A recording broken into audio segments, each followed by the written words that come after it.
Hello. Hi, everybody. Oh, they took my phone. I can't take a picture. Oh, hi. How's everybody this morning? Welcome to Webby Sessions. I'm David-Michel Davies from the Webbies. Our guests today are former Obama for America tech team leaders, Chief Technology Officer Harper Reed. Hello. And Chief Integration and Innovation Officer Michael Slaby. Hello. Together, Harper and Michael orchestrated among the most sophisticated, I'll just say it was the most sophisticated, technical operation, I'd say, in political history. Their work pioneered all kinds of new technologies and unconventional methods of mobilizing voters. And the re-election of President Obama is basically proof that it worked, I think. If you voted in last year's election, I think there's a good chance, actually there's a 53% chance, that you did so because of these two guys. Guys, welcome to Webby Sessions. Congratulations on helping the president win the election. Thank you. Thank you. Yeah. I bet that 53% number is probably bigger in this room, but I'm just slightly, just slightly. I read somewhere that it all started with you guys at a lunch or a coffee in a cafe in Chicago that looks like Reddit came to life. Is that true? Well, a friend of mine, a friend of ours actually, emailed me and said, hey, you should talk to Slaby. He's doing some interesting things. And then we connected. But the funny thing is the friend of ours is a Republican. And so he inadvertently created this dream team that we were able to hire and build out. And don't say his name. They're gonna like. No, I mean they find out that story. They're gonna. He's proud. He's proud. Yeah, I think. Yeah, I think that's right. I'm not sure he was that happy about the outcome. But we did. But we did end up meeting at the first time at this coffee shop in somewhat of a hip neighborhood in Chicago. Right. And called Wormhole, where they have DeLoreans. And it was fun. They do have DeLoreans on the wall and like 1986 Ghostbusters movie posters. It was pretty awesome. You guys you're both or were living in. You're both from Chicago, essentially, right? Yep. Yes. And you were working on the campaign in 2008. Yep. I was the deputy director of digital in 08 and helped build up our original sort of digital and brand team, and then I switched over and became the CTO for the general election. So I've been in Obama land for a long time. And so, if I understand, and you guys tell me, but if I understand, the 12 campaign, you did something fundamentally different, which is you did a lot of things fundamentally different. Yeah. But you brought in the tech team into the actual campaign infrastructure as opposed to sort of hiring it outside, right? Yeah, I mean, I think the big difference in 08, people sort of forget that, if you go all the way back to 07, we were the long shot challenger candidate with the funny name that no one had ever heard of. That was sort of the insurgent, and we were just sort of trying to stay alive. I mean, the primary process was protracted and long and difficult and extremely competitive, and we had a tiny team that grew really fast and haphazardly, and so technology in 07 and 08 was very accidental. It was very haphazard. It was all about sort of bubblegum and baling wire, and if you can't do it in an all-nighter, it's probably not worth doing, which is really not the best way to plan technology, in case you're curious. And so we didn't really build technology in 08. The phrase I always use is that we were opportunistic consumers of technology. And coming into 2012, one of the reasons why I wanted to do it again was the chance to do technology at a much higher level of sophistication, which with sort of more durable, more important outcomes beyond just the campaign as some of our goals around solving some of these sort of persistent long-term problems in politics. And one of the most important parts of that was getting me out of the CTO seat and getting Harper into it, right? And that getting real world-class technology, which meant going outside of politics and finding it in the startup community and the world's best technology companies, and bringing in someone like Harper to help build that team. While my job was more about making space for them to operate and sort of trying to manage the sort of cultural conflict between this new amazing group and there's a lot of conventional wisdom in politics, and the first meeting you had with Jim was interesting. It's Jim Messina. Jim Messina was our campaign manager, who is an old school political operative in the best terms. I think he said in my interview, he was like, we are killers. We are from DC and we are killers. And I'm just like, I don't know what that means. Talking like, about? I thought we were talking about, I don't know, technology. And he's like, no, we are killers. And so then that happens a lot, where But he came out of that meeting and said to you, don't fuck it up. Well, that was when I basically get hired and I go But then to he Jim. said to me, he's one of us, get him. Yeah. So he told me not to fuck it up, which was honestly the whole theme of technology in the campaign, because there's a lot of opportunities. So the thing is technology won't win the election for us, but it could have lost it for us. We could have done a lot of things wrong to put the people in the wrong place, et cetera, that would have caused some big problems. And so we had to just make sure we didn't fuck it up. So coming out, just to give a little context, so coming out of 08 and into 12, like what were the problems that you saw? Like specific things. This is what I think we could actually do in 12. So I came to that first meeting and that first coffee with Harper, and then there was a meeting we had shortly after with a bunch of Harper's sort of colleagues and misfits that he brought to the community, sort of from the community and toward the campaign, where I laid out two big problems that I knew we'd had in 08, that I knew we had an amazing opportunity to solve in 2012. And the first was, like most big organizations, the campaign is made up of siloed operational units that don't necessarily coordinate the ways that they should. And the field operations and the financial operations and the digital operations are run by different people in different groups. They have different platforms, and so they all have different data. The problem with that used to work fine in sort of the old world of Well, it's normal in enterprise software, enterprise organizations to have silos of data all around for your different business units. Yeah, but increasingly in the world that we live in now, that doesn't work well. And in politics, the problem with this is that all of those groups are interacting with the same people, and that the campaign is incapable of seeing a person as a person. We see a person as a donor or as a volunteer or as a digital advocate, rather than as a person who one day might retweet content and the next day might decide to go make phone calls at a local office, and the day after that maybe they'll volunteer or donate. Another big part of this is something we see in marketing a lot is shifting today, which is when you think about the internet and connecting with people on the internet, the only thing we often thought about was email addresses. How do we make a list? What's your email list? How do we do voter contact with an email list? And the concepts that Slaby's talking about, where people are people aren't just this kind of record in the financial database versus a record in the field database versus an email address. How do we connect all of these things together? Yeah. And that was one of the first core problems, right? Is building a unified data interchange system, and this is the project that ended up being called Narwhal. It was called Narwhal, which really showed us a couple things. One, don't let us name anything. Ever. Because the reason we did this is because we didn't want to call it the database that had all the information about you. Universal Data API and Exchange. Trademark. Platform. We didn't want to call it that. We wanted to call it something that no one would notice. So we called it Narwhal, and somehow it leaked. People noticed. And the press was like, Narwhal, oh my God. It was really exciting. And then they were like, what's Narwhal? And then this is actually fun because Jim Messina was doing a presentation for our big finance group, the NFC. And so he had to talk about the things that the money was going towards. So he had all the field stuff, and then tech, he wanted to talk about Narwhal. And so I kept telling him that narwhals weren't real, that they're a fictional creature, which is not true. A mythical beast? They're very real. And so he's about to go out, and one of his people are like, it's a real whale. And so Jim's like... he still calls it a mythical creature, right? He still does. Like, it's become a thing. It is an incontrovertible fact in Jim's life. This is an interesting part of, Slaby talked a little bit about the culture. There's a culture clash there. We used a lot of humor inside to kind of breach that, and because there was a huge trust disparity between tech and non-tech. And this happened, this is not just campaigns. Yeah. This is all big enterprises. And we came in as outsiders, and we were celebrated as outsiders. Any of the press that happened during that time, any of the talk or from the press group in the campaign talked about how they hired a bunch of weirdos in the corner. Like everything that we did internally and externally, the vocabulary is about outsider.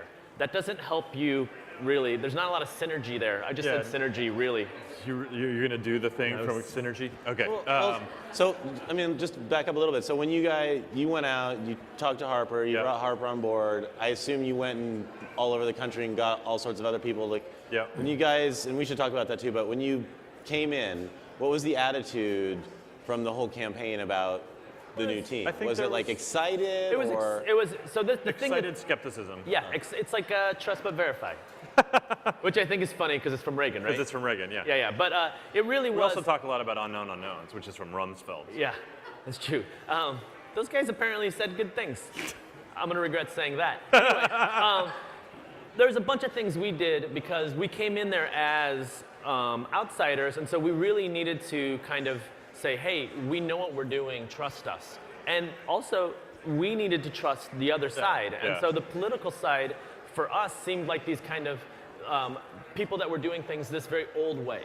And to them, they thought we were doing things in a risky way. And we're crazy and insane. And they're like, why would we rebuild this? We have it over here and it works. Yeah. And you're like, well, it doesn't actually work for all of these various well-defined reasons.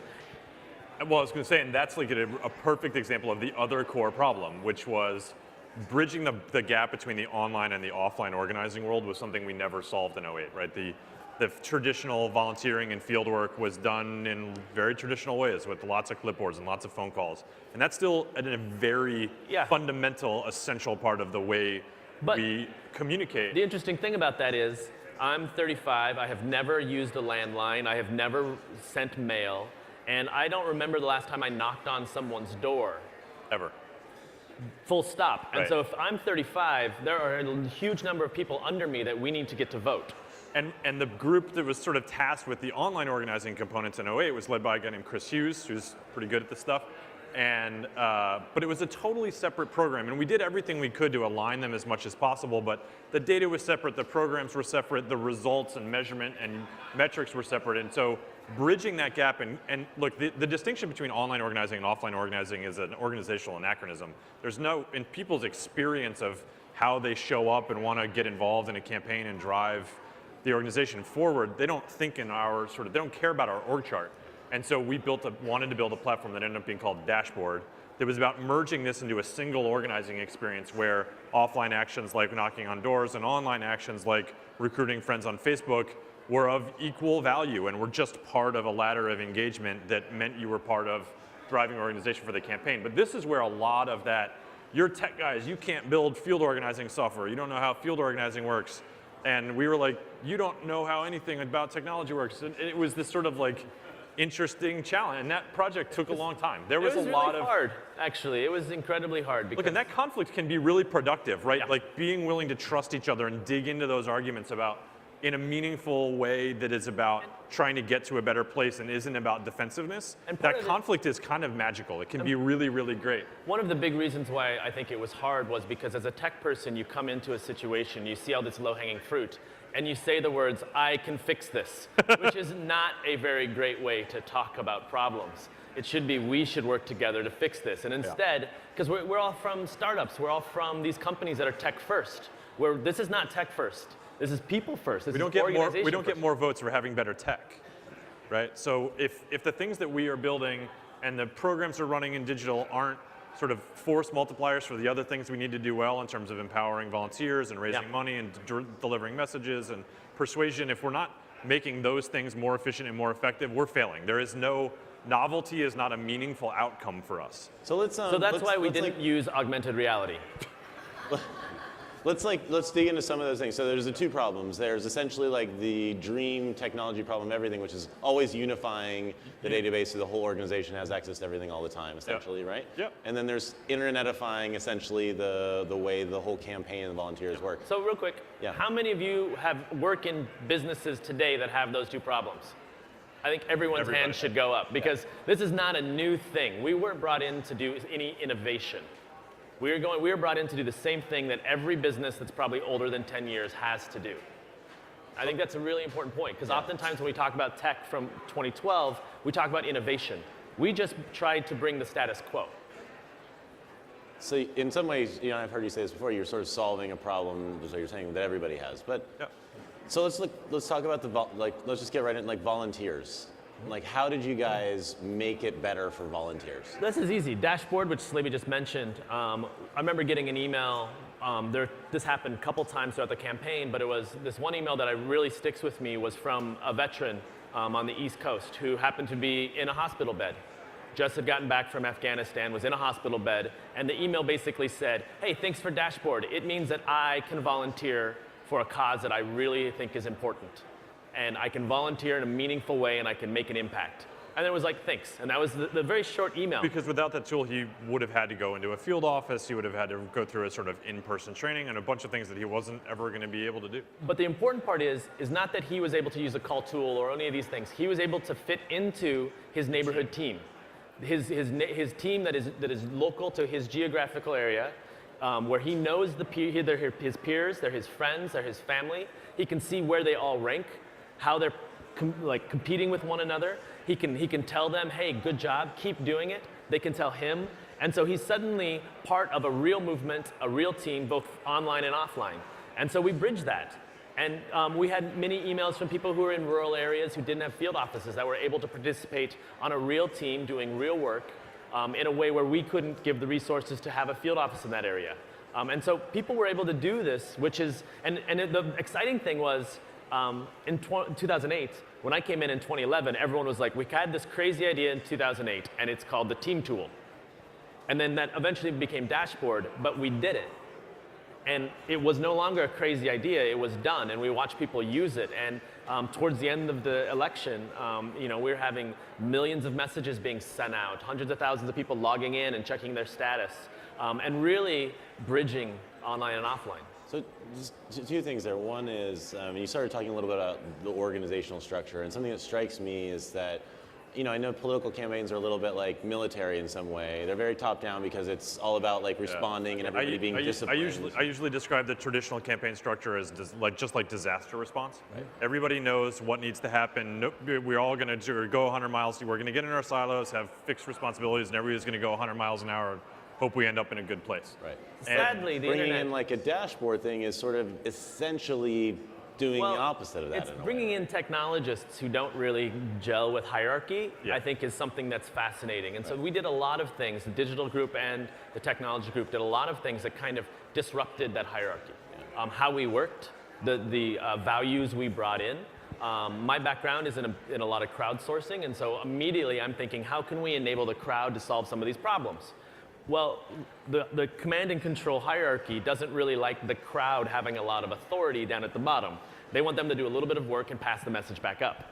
And so, a good example of this is simply just messaging. How do you have a forum where people can talk about things? Creating horizontal connections at the bottom of the organization. I mean, the other piece of this... It was very hard.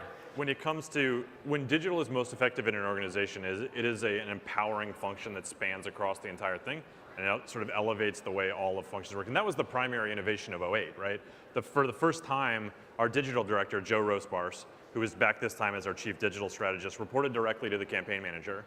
And that seems like a sort of random this is actually sort of detail, but that's a really good point. It's incredibly important because what it means is that digital is not subservient to communications. Yes. Right? It's not just about delivering messages in new channels and treating social networks that were designed for relationships like broadcast channels, which doesn't work if you can't tell from the tone of my voice. You're not just a TV spot, essentially. Right, and it empowered digital in 08 to become a part of the way we did everything. Yes. And my primary job working for Joe at the beginning of the campaign was to run and build all those connections, sort of the deputy connection between all the groups. In 2012, we basically did the same thing with technology and analytics, right? In the same way that we thought of digital as an empowering function, we thought of technology and analytics and better data as a way of increasing the effectiveness of the experiences of every part of the campaign. And this is a really important point because the question always comes up, what was the difference between the Romney camp and the Obama camp? And one of the most important differences was that we, Slaby and I, Joe and Teddy, and Dan Wagner were all in the executive meetings. We were Every in morning. the meetings as equals to all of the various digital, political, strategists that were there. And if we had something to talk about, we were able to talk about it. Whereas in the Romney camp, if you read the articles or if you talk to people there, they were just relegated to a room over in the corner. The lights are probably dim. They had bean bags and it looked really cool. But they did not have the authority. They did not have the ability to communicate with the leadership of the campaign.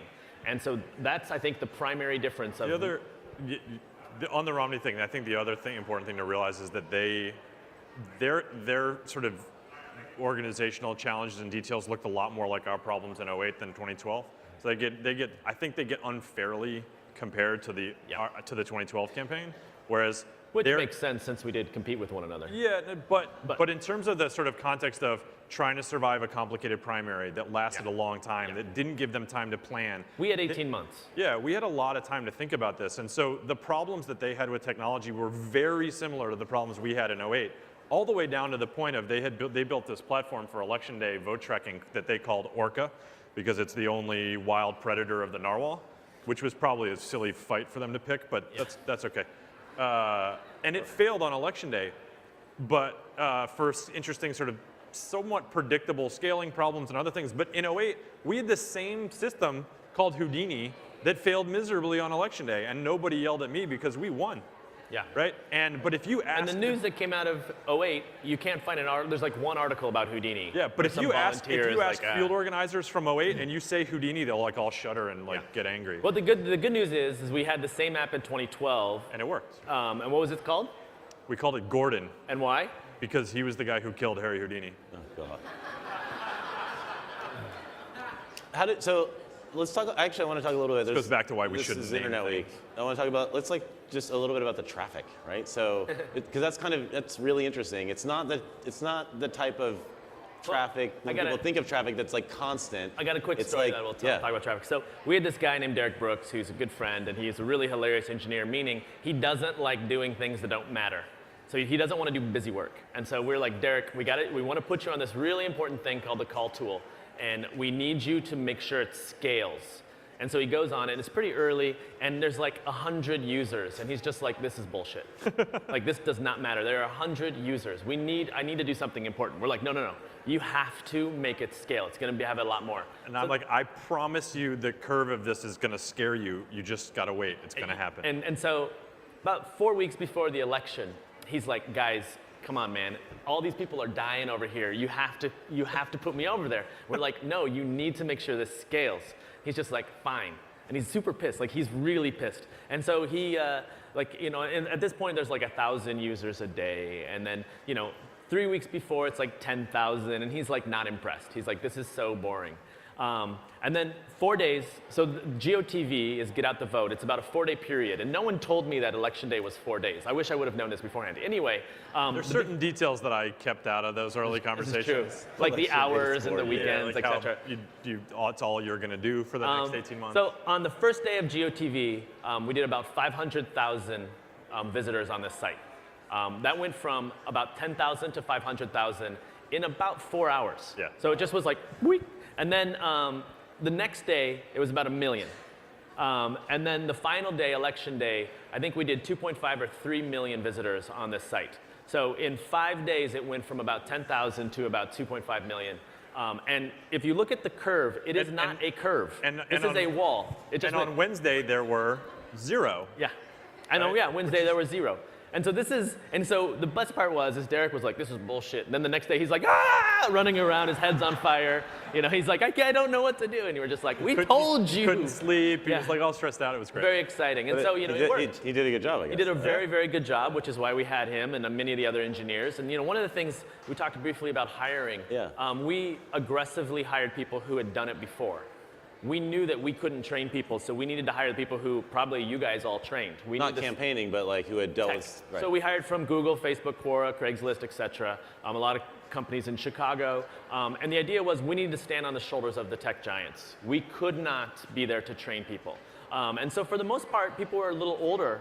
Our team was much older than the average age of the campaign, which is about 24, I think. Yeah, it was intentional. We needed senior engineers who weren't going to need hand-holding, who could operate in a very complicated, very unusual environment and be able to sort of take on problems, frankly, that were almost unfair. Like handing this project to Derek, like as frustrated as it was, and it's like he felt like he was doing nothing. It was like sort of insane to be like, you are going to solve this problem, and to give him, he didn't have help, right? Yeah. And a young junior engineer would see that first spike and like fall over in his chair, and you need to like get him water. And some people did. We did have people who did see some of this first spike and just like could not handle it. And so we spent a lot of time making sure that the teams had very strong leadership in each team, and then were backed up by very, very talented engineers. And so we hired about 40 people on the whole department on tech side? Second product was 40. Yep. The sort of IT and infrastructure group was 25, and then the analytics group was another 45 or 50. But so the traffic thing is really interesting with the call tool, but also as interesting is that you guys convinced the other people in the campaign to make all these people go use the call tool. So at that point, they trusted that you were actually going to make something that was going to scale, because they would have never pushed all these volunteers to use it. How did you make other stuff earlier that got them excited so that they would then rely on the call tool so that 2.5 million people would use the call tool? One of the things I learned is the only way to get rid of the trust deficit between tech and non-tech is to ship good products. That's the only way. We can talk, we can have meetings, we can discuss things, but the moment we started shipping products that scaled and worked and they saw good results from, I think the first time was with our finance apps, our fundraising apps. We did some really crazy stuff there. Can you talk about that a little bit? Yeah, we raised a boatload of dollar bills through the internet. Did any of you guys get emails? But one of the things that we did is we made it so that no matter what the failure situation was occurring on the internet, whether Amazon was down, whether our vendors were down, that you could still give us money.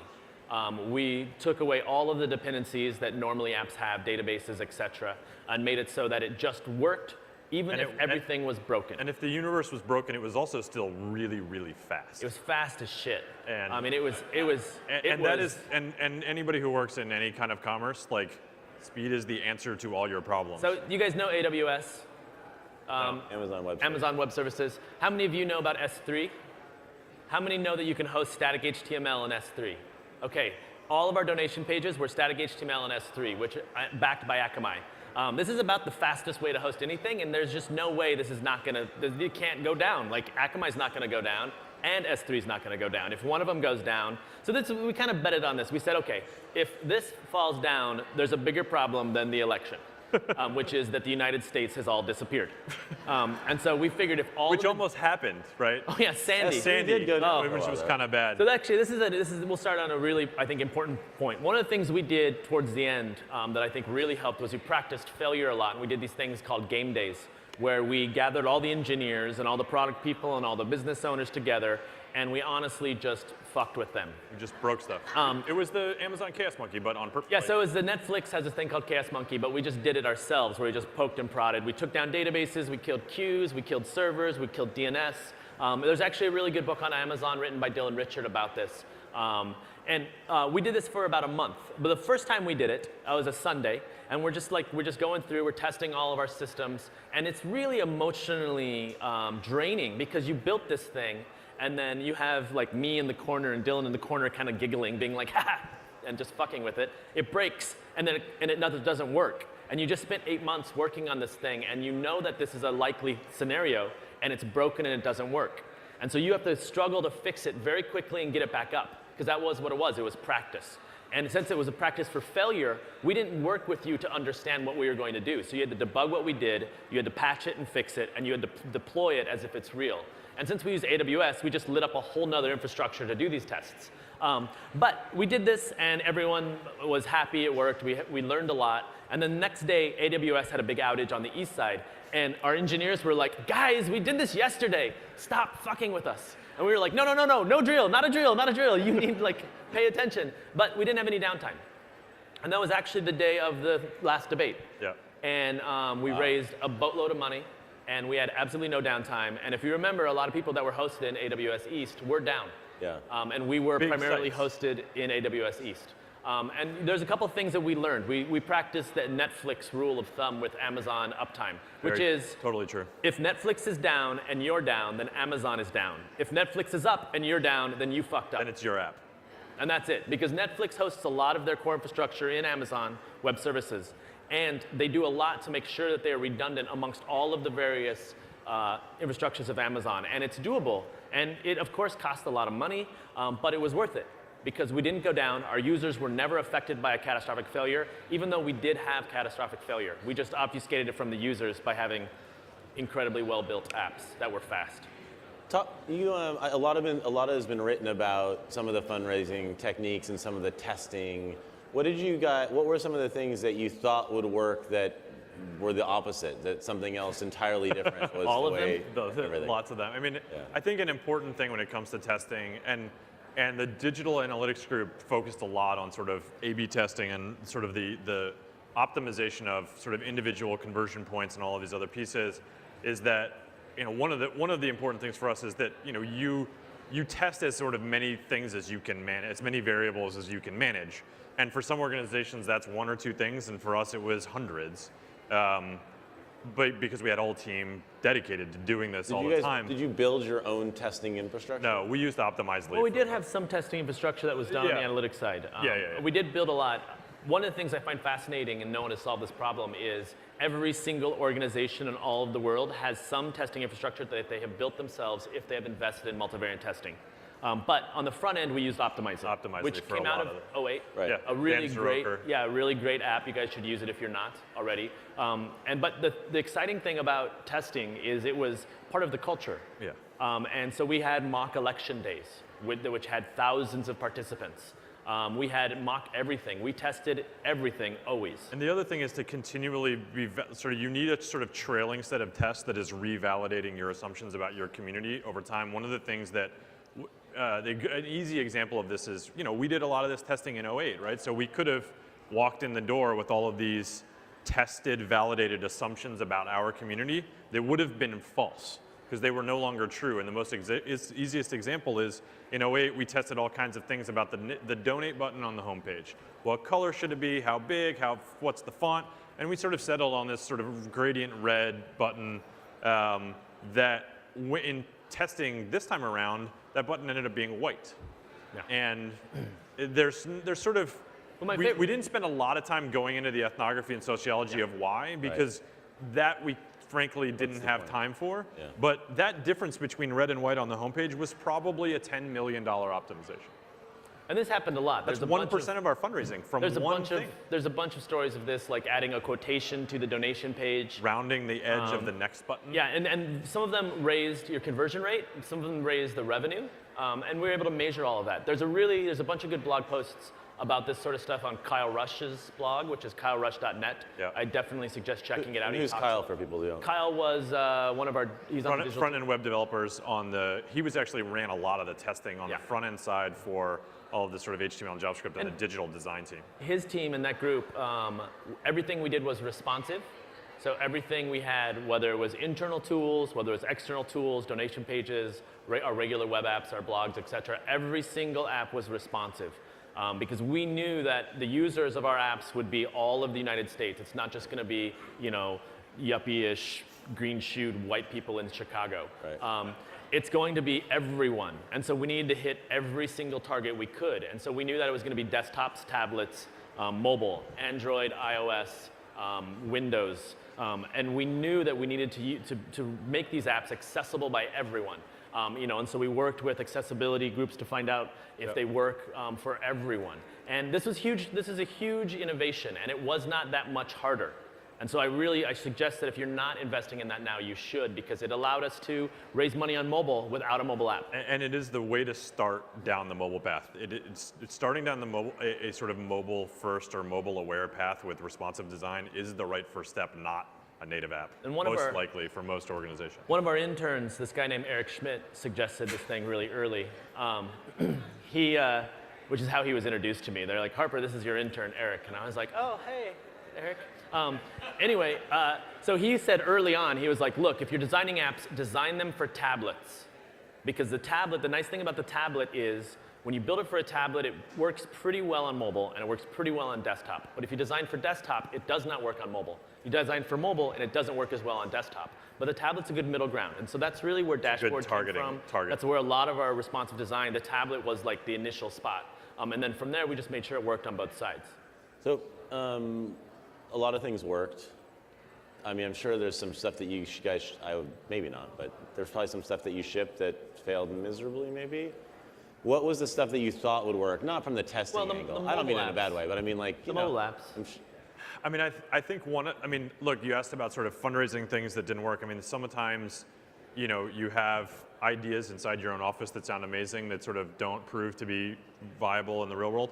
We built a fundraising app that we actually loved. It was sort of this thing called the debate game. Oh man, this was sort of about. It was a drinking game. Yeah, That's it was all basically like applying a drinking game to fundraising for debates and about like, we did this during the Republican primary when as how many times do they say, give $5 every time one of the Republicans says Obamacare, right? And we thought it was great, but I still think it's a great idea. I do too, but like we are sort of these like hyper insider partisan participants in the process that other people were like, I don't want to do this. And no one people in the audience are like going, wow, this is awful. Yeah. Like we should have asked you. But we launched and it didn't work, so we didn't do it again. Yeah. Right, and it was thoughtful and on message and it sort of the tech was awesome. The tech everything worked. Was well everything done. worked. So it was a very safe experiment that allowed us to try something and fail and move on, right? Without embarrassing the president or the campaign or anybody else. And so that's an important part of being able to experiment live, right? Is that you need to have a tolerance for risk, but you also need to understand what you're risking, right? If we had gone out with some like insane thing that was sort of off message and off brand, it would have, that would have been the end of experimentation, right? Like that would have. And that's honestly, I think, that would have violated trust with the rest of the group in ways that would have sort of ended our capacity to try new things, right? And so understanding the organization's tolerance for innovation and failure and making sure that you fail fast and hard in like all of the greatest sort of hacker mentality ways, but in a way that is safe to your organization is sort of an important balance. That's not easy. It's easy to fuck that up. Right, and having the right context so everybody understands why, even though you failed, it wasn't the end of the world. It wasn't actually a tech failure, right? Yeah. It was sort of a user experience and sort of it was just something the community didn't want, so we didn't do it again, right? Fundamentally, our jobs were about empowering the community to have a deeper role in the campaign, and so the things that sort of didn't work, that didn't activate them, you need to listen to the people that you are engaging. They will tell you what they want, and they will tell you what they don't. The nice thing about web is you have numbers. And so you can just be like, did right anyone away. use this? Did we raise the amount or target amount of money? No. Okay, let's stop doing Next. it. Or let's try it again in a different circumstance. Yeah, let's market it differently. I mean, there's lots of variables that go into driving traffic and conversion and some of these other things, but that was something, and we had a very similar thing to this in 08. We built this whole line item based fundraising because we thought people would really want a better understanding of exactly what their dollars were going to. And so we built this insanely complicated system that was connected to our budgets and how many Post-its we were ordering in Des Moines and all of this crazy stuff. And people were like, wow, this is really complicated. Can I just give you $100 and you guys figure out what to do with it? And having some, connecting something to an emotional narrative that has meaning for people is obviously an important part of any kind of engagement and conversion. But we went way too far. I mean, and people had, so this is also one of those challenges, of being careful about building faster horses, is people asked that. We want more detail about where the money's going. And we kind of went way, and we built a really, really fast horse that nobody wanted. Right. So we're going to take questions in a second, so get them ready. I don't know if you guys are going to work on the next campaign or not, but whether you do, what do you think is, if you were, what's the problem that having solved some of these problems, a lot of them, Okay. what's the exciting thing for the next team or for you guys? The most important innovation is cultural, right? The most important innovation is having Harper in the campaign and building a team and sort of getting through. I think we had, I am the most important innovation. No, but just ask him. No, this is a really good point because we talked earlier about how we were inside the executive meetings. We were inside those meetings with the leadership. That was the innovation. That was the innovation, and that's something that Jim Messina deserves a huge amount of credit for, right? Being willing to change the nature of that morning conversation to include at a strategic tech level sort of technical considerations and opportunities with the analytics team, with the analytics team was a really big change. And so the 2016, the problems that need to be solved, while I came from 08 into 2012 with a couple of things that I knew needed to get fixed, a lot of the stuff that we ended up solving and doing, I couldn't have predicted. So I don't know what they're going to need to solve in 2016. Maybe augmented reality will have reached a point where it is a meaningful part of what we do. Jetpacks are better, speeding up the way volunteers go door to door. Yeah. We like that, efficiency is sort of a big piece of it's why good data matters for volunteers, by the way. Because if you give them doors that are inaccurate or phone numbers that are dead, you waste people's time. You waste their time, right? but having a culture that is willing to elevate and embrace technology and innovation and go after whatever the problems are, right? It's not they need to rebuild Narwhal, whoever runs next. It's not dashboard is the answer to all your problems. That may or may not be true, right? But the culture that allowed us to produce those things on the fly with enough resources to make it work, and we always felt like we were under-resourced, but that's always true. We always want to do more. We always wanted to be more ambitious and try more things. But we had inside the tech, Harper's tech and product team, Dan Wagner's analytics group, and the IT group was 125 people, right? That was 20% of headquarters. Between tech and digital was almost half of headquarters. Digital was another 175 people, right? This is a serious commitment, and that's the thing that as we look forward, the role and opportunity for digital and technology to empower all of the other things, money, message, and mobilization, sort of the core functions of a political and engagement campaign, it takes a lot of energy to do that. These things, people have this sort of misconception that because it's on the internet, it's free somehow. Or easy, I think, it's less than free. Well, free, but it's like, oh, we don't have to pay for it, but you need staff, you need energy, you need talent, and the talent is probably the most important component. Right. Let's take, is there any questions in the audience? There's one in the back there.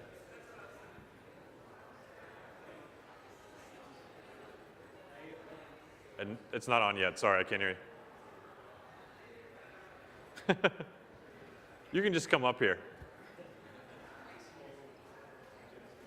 Just come Speak closer. loudly. We'll repeat the question. Fine. Yeah. I was a volunteer, and I going door to door, and the data was awful. It was so it was just so outdated. Yes. And I just wondered why, when everything else seems so sophisticated, when the rubber meets the road, it's still, where is that disconnect?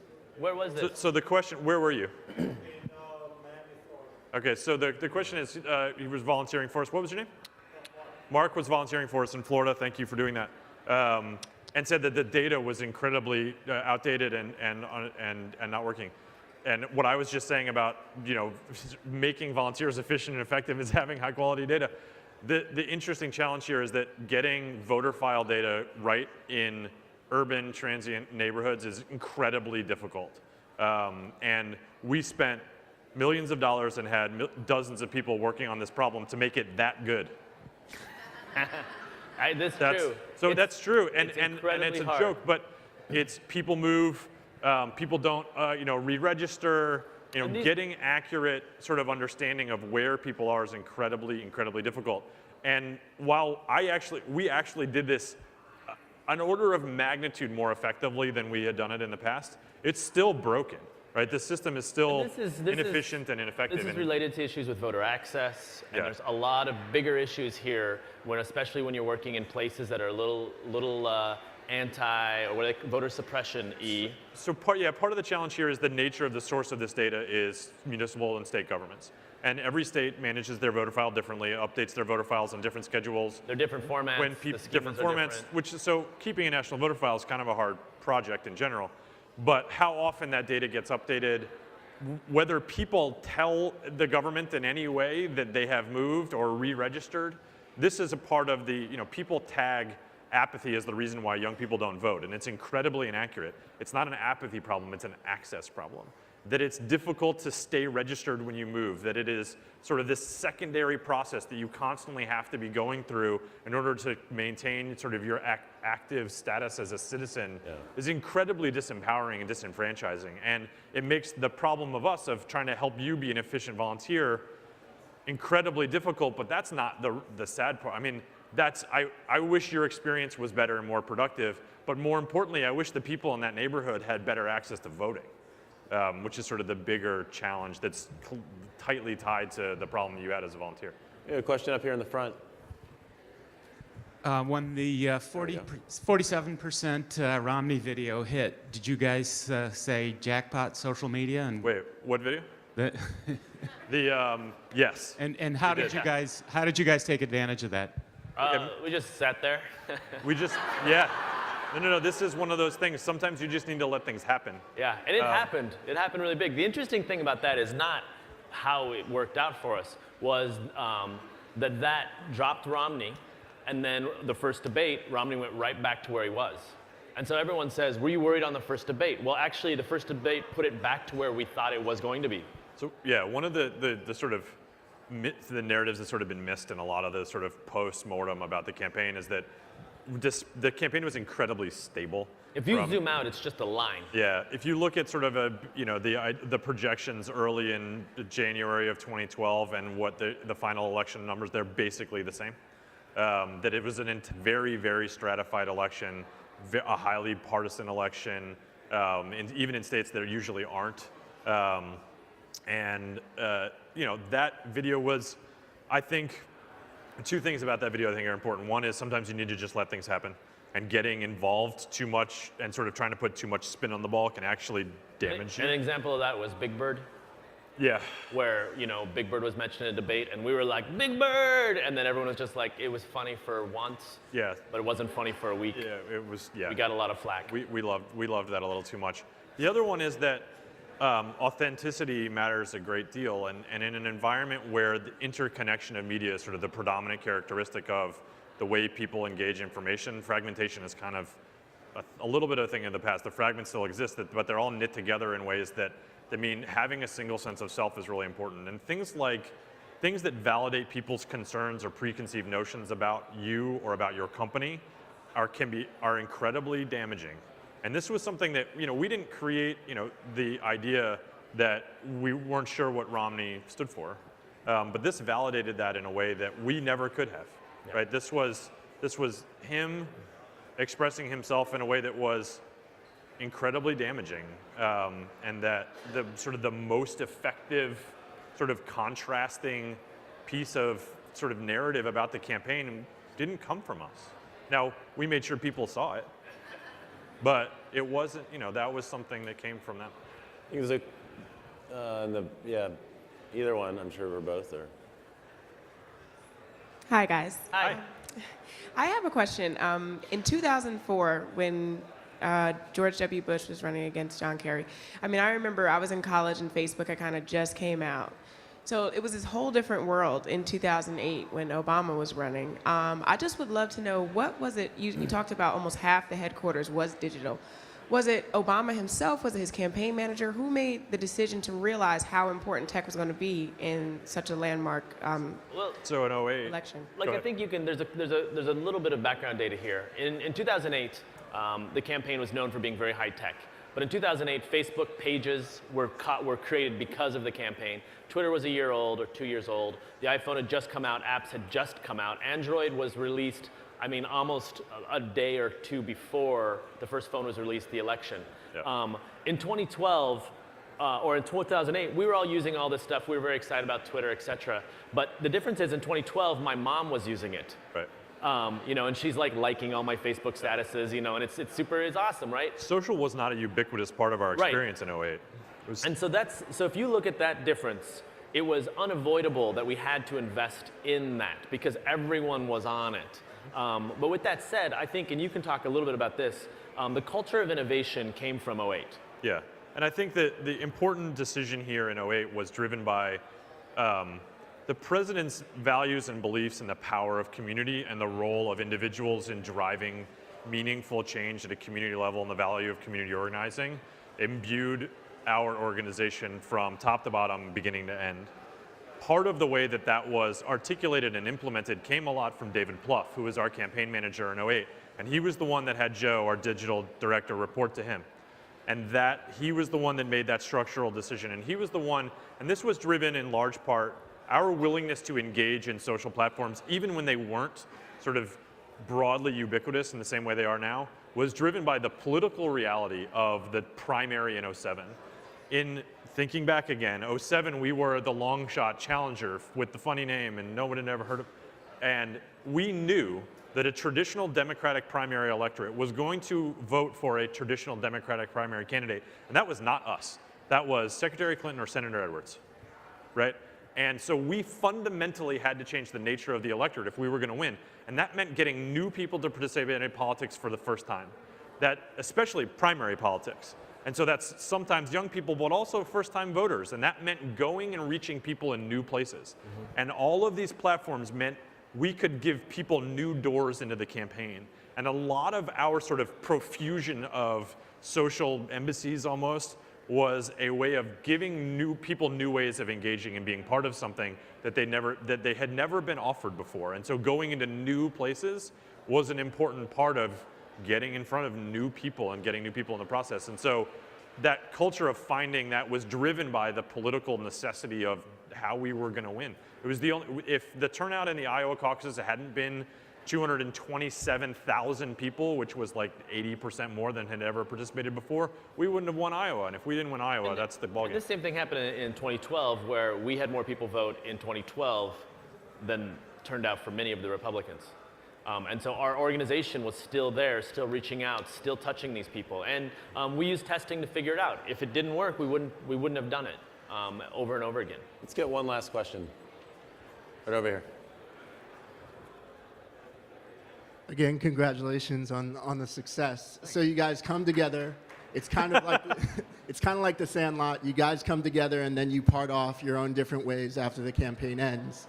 I'm curious to know where do you see OFA members kind of heading? What directions are they innovating in? What spaces do you see that change kind of being? It's a great put question. forth? I mean, this community was always built around the idea that It's also huge. How big is it's a OFA? massive. It's Like a all massive alumni? community. I mean, it's inside staff on the campaign and volunteers on the campaign. We're talking about millions of people, and the community was built around this idea, not that the campaign mattered or that the president mattered, but that people should have a role in driving the kind of vision for the future in the country that they believed in. And the work of organizing for action is the opportunity to deliver on that, right? And it is. John Carson is now the executive director. He was our national field director in 08 and is one of my favorite, one of the most wonderful people from the Obama community anywhere, is now running that organization. And they're going to play a really meaningful, important role in continuing to give people an opportunity to participate in that process.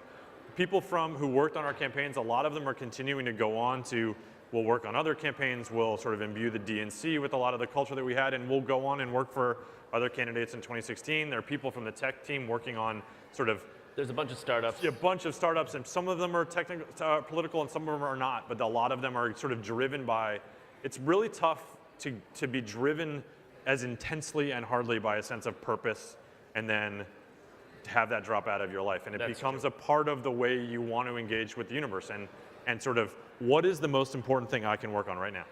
And that sort of culture of service, I think, is one of the most durable, important gifts that the president has given these millions of people, is the importance and power of people serving others. Is in the long run, I think, probably the most important part of this legacy for me personally, and I think his legacy in the long run. It's a really nice place to end. I want to thank you Thanks. guys both so much. Thank you, everyone. Michael Slaby, Harper Reed. Thanks.